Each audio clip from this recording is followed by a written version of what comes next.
ओम श्रीमन्महागणाधिपतये नमः। सच्चिदानन्दरूपाय विश्वोत्पत्त्यादिहेतवे तापत्रये विनाशाय श्रीकृष्णाय वयं नुमः। युधिष्ठिर उवाच पौषस्य कृष्णपक्षे तु कियमेकादशी भवेत् किं नाम को विधिस्तस्याः को देवस्तत्र पूज्यते।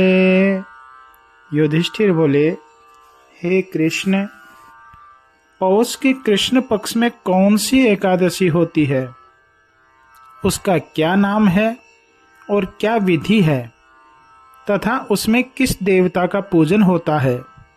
हे स्वामी, यह सब मुझसे विस्तार पूर्वक कहिए। श्री कृष्ण बोले, हे राजेंद्र, तेरे स्नेह के कारण अवश्य कहूँगा।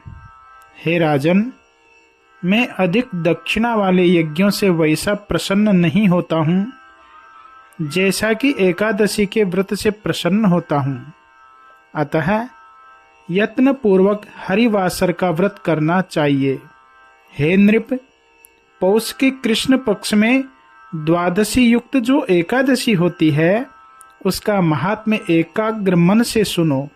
हे राजन, पहले कही गई जो एकादशी होती हैं, उन सब में किसी प्रकार का भेद नहीं करना चाहिए।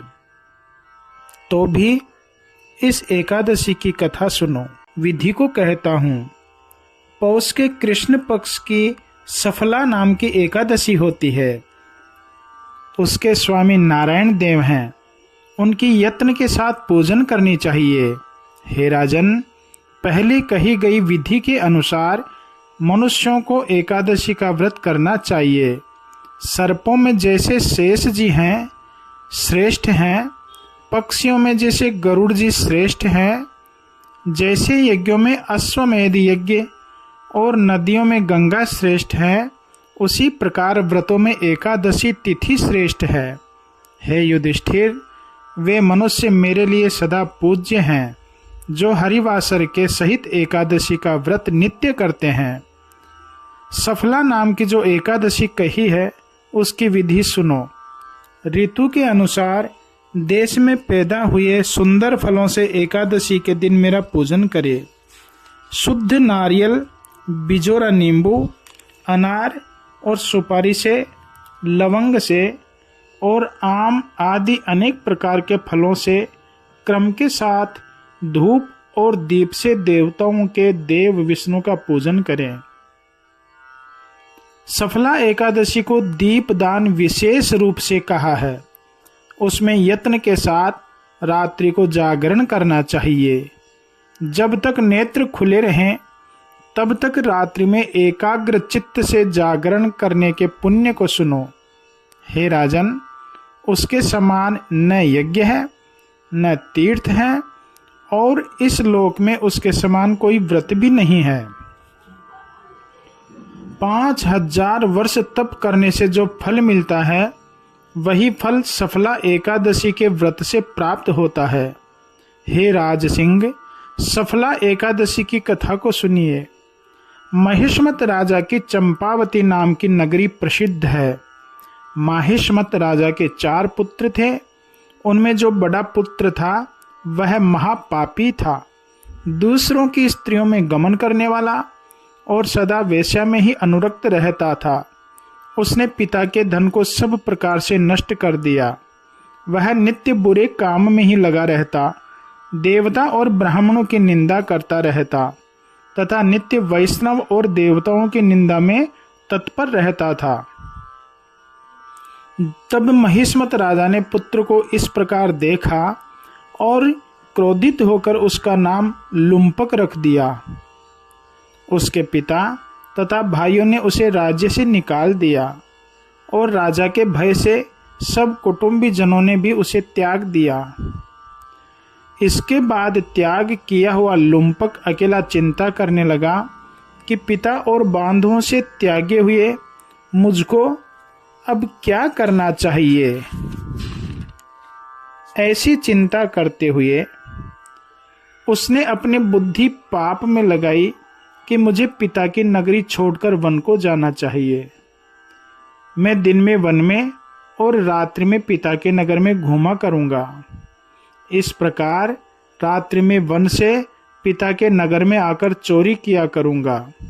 वह पतित लुम्पक मन में ऐसा विचार करके पिता के नगर से निकलकर सघन वन को चला गया। वह नित्य जीवों की हिंसा करता और चोरी करता। उसने सब वनचर पाप कर्म के द्वारा हर लिए। मनुष्य उसे पकड़ लेने पर भी राजा के भय से छोड़ देते थे। वह पापी पूर्व जन्म के पाप से राज्य से भी भ्रष्ट हो गया। वह नित्य मांस और फल खाता था और उस दुष्ट ने अपना स्थान वासुदेव भगवान के पास बना लिया। वहाँ बहुत दिनों का पुराना पीपल का पेड़ था। उस महावन में वह पेड़ देवता के समान हो गया। वह पाप बुद्धि लुम्पक वही रहने लगा। इस प्रकार कुछ समय तक उस पापी ने वहीं निवास किया। बुरे काम में लगे हुए और निंदित कर्म करते हुए उसके पौष कृष्ण पक्ष में सफला नाम की एकादशी आ गई। हे राजन, दशमी के दिन रात्रि में वस्त्रहीन लुम्पक जाड़े से दुखी होकर मूर्छित हो गया। पीपल के वृक्ष के नीचे जाड़े से पीड़ित निद्रा और सुख को न प्राप्त होकर प्राणहीन के समान हो गया। दांत से दांत बजाते हुए उसने रात काटी और सूर्योदय होने पर भी चैतन्यता को प्राप्त नहीं हुआ। इस प्रकार वह मूर्छित लुम्पक सफला एकादशी के दिन दोपहर के समय चैतन्यता को प्राप्त हुआ। चैतन्यता को प्राप्त वह लुम्पक क्षण भर में ही आसन से उठकर बार बार गिरता हुआ लंगड़े की तरह चलने लगा। भूख प्यास से दुखित वह वन में गया और उस दुष्ट लुम्पक के जीवों को मारने की शक्ति नहीं रही। तब वह लुम्पक भूमि पर पड़े फलों को खाने के लिए लेकर अपने स्थान को चला आया। तब ही सूर्य भगवान अस्त हो गए। तब दुखी होकर विलाप करने लगा कि हे पिता, क्या हो गया? और उन सब फलों को उसने वृक्ष की जड़ में रख दिया और बोला कि इन फलों से विष्णु भगवान प्रसन्न हो जाएं। ऐसा कहकर बैठा रहा और रात्रि में उसे नींद भी नहीं आई। उसके जगने से मधुसूदन भगवान ने उसका जागरण और सफला एकादशी का व्रत तथा फलों का पूजन मान लिया, स्वीकार कर लिया। इस भांति लुम्पक ने अकस्मात ही व्रत कर लिया और उस व्रत के प्रभाव से उसने निष्कंटक राज्य को प्राप्त किया। हे राजन, पुण्य के अंकुर से जैसे उसने राज्य पाया उसे सुनो कि सूर्योदय के समय वहां एक सुंदर घोड़ा आया। सुंदर वस्तुओं से शोभित वह घोड़ा लुम्पक के पास आकर खड़ा हो गया। हे राजन, उस समय आकाशवाणी हुई कि हे राजा के पुत्र, तुम वासुदेव की कृपा और सफला एकादशी के प्रभाव से निष्कंटक राज्य को प्राप्त करो और तुम पिता के समीप जाकर विघ्न रहित राज्य को भोगो। ऐसा कहकर उसने दिव्य रूप को धारण किया। तब उसकी कृष्ण भगवान में परम वैष्णवी भक्ति हो गई और सुंदर आभूषणों की शोभा से युक्त उसने पिता को प्रणाम किया और वहीं घर में रहने लगा। तत्पश्चात वैष्णव पुत्र को पिता ने अकंटक राज्य दे दिया और उस पुत्र ने बहुत वर्षों तक राज्य किया और वह सदा हरिवासर में लीन तथा विष्णु भक्ति में रत हो गया। भगवान कृष्ण के प्रसाद से उसको मनोवांछित 4 पुत्र और स्त्री प्राप्त हो गई। इसके बाद जब वह वृद्धावस्था को प्राप्त हो गया तब उसने पुत्र को राज्य दिया और आप जितेंद्रिय तथा विष्णु की भक्ति में तत्पर होकर वन को चला गया। वहां आत्म का साधन करके विष्णु लोक को चला गया और फिर कृष्ण भगवान के पास गया, जहां जाकर शोक नहीं रहता है। इस भांति जो सफला एकादशी का व्रत करते हैं वे इस लोक में यश को प्राप्त करके अंत में निश्चय ही मोक्ष को प्राप्त हो जाते हैं। लोक में जो सफला का व्रत करते हैं वे मनुष्य धन्य हैं और वे उसी जन्म में मोक्ष को प्राप्त हो जाएंगे, इसमें कुछ संदेह नहीं है। हे राजन, सफला एकादशी के व्रत को सुनकर मनुष्य राजसूय यज्ञ के फल को प्राप्त करके स्वर्ग लोक में वास करते हैं। ओ मंगलम भगवान विष्णुर्मंगलम गरुड़ध्वज मंगलम पुंडरीकाक्ष मंगलाय तनोहरि।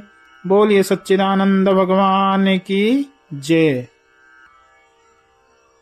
श्री पौष कृष्ण एकादश्याः सफला नाम्न्या महात्म्यं श्री कृष्णार्पणमस्तु।